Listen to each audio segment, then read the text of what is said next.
Oh, misty eye of the mountain below,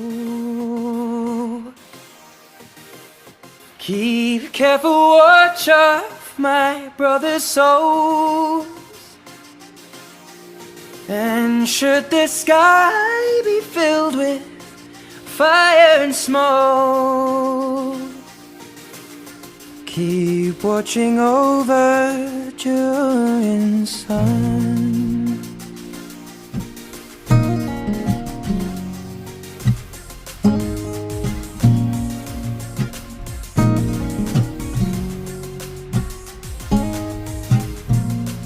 This is to end in fire. Transition. Bienvenue dans votre émission Dieu répond. Dans cette émission, nous allons vous parler des révélations sur la Bible et de secrets que vous ne connaissez pas sur le monde spirituel.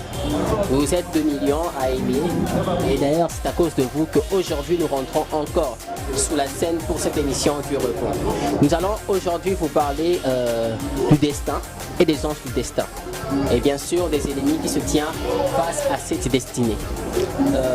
Nous allons vous répondre par rapport à quelques questions des auditeurs et clôturer au nom du Seigneur Jésus-Christ. Transition. Nous sommes dans la partie prédication. Nous allons vous parler des anges du destin et de la destinée.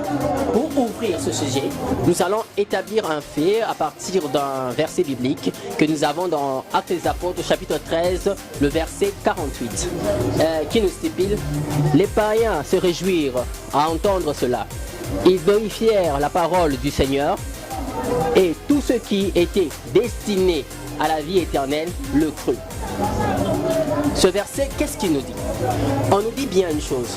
Quand la parole est balancée, comme dans la parabole du semeur, d'autres tombent sur la pierre, d'autres tombent sur des épines, d'autres est dévoré par des oiseaux, mais il y a ceux qui tombent dans la bonne terre.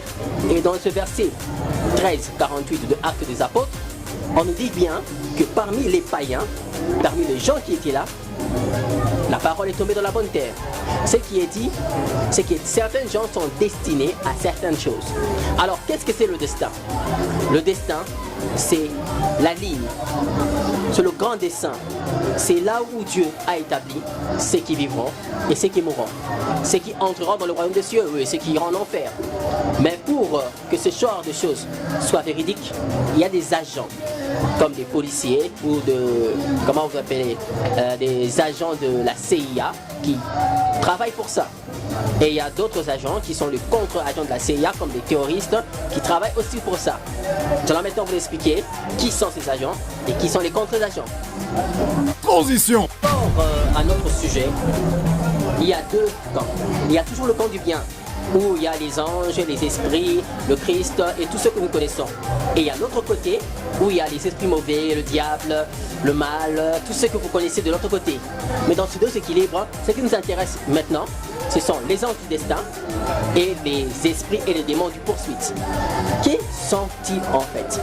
Ça vous est jamais arrivé de sortir le matin et d'arriver, de prendre le bus, mais tu as perdu ton porte-monnaie. Tu rentres à la maison et quand tu veux prendre le bus, ça fait un accident. Il n'est jamais arrivé à quelqu'un qui ne voulait pas faire une sortie, mais des amis viennent le parler, le convaincre et il finit par sortir avec une fille et demain il devient papa malgré lui. Tout cela, ce sont des anges du destin et les anges de la poursuite, ou des démons de la poursuite si vous voulez, qui agissent sur ça. D'autres agissent pour votre bien-être.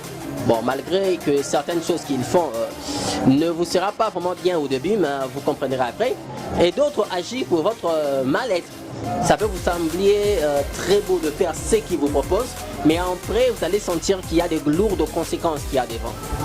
Mais ce qui nous intéresse, c'est pas de savoir le nom des démons ou des anges qui font cela, mais comment se promouvoir. Quand vous avez une situation où les anges du destin agissent, où les démons de poursuite agissent, normalement vous devez avoir un rêve prémonitoire qui va aller vous signaler cette chose. Si cela ne passe pas, vous verrez des signes, des mots-clés comme attention, fais gaffe, ou bien tu es en train de frapper le pied, ou bien tu as un démangeaison qui ne vient de nulle part, ou bien tu n'as carrément pas envie de bouger. Tu devais aller à un rendez-vous par exemple à 13h, on arrive jusqu'à 13h15, mais tu n'es pas encore habillé ni préparé. Ce sont des signes flagrants qui vous disent que n'y allez pas. Ne faites pas cela, ne bougez pas. Mais si vous voulez bouger quand même, vous n'avez qu'à demander au nom de l'Éternel, Dieu Tout-Puissant. Les personnes qui agissent au nom de Dieu pour ma situation puissent m'ouvrir le passage afin que je puisse passer au nom de Dieu sans que les méfaits et le mal qui a été préétabli devant moi puisse se faire. Avec cette courte petite prière, ça peut vous ouvrir les portes.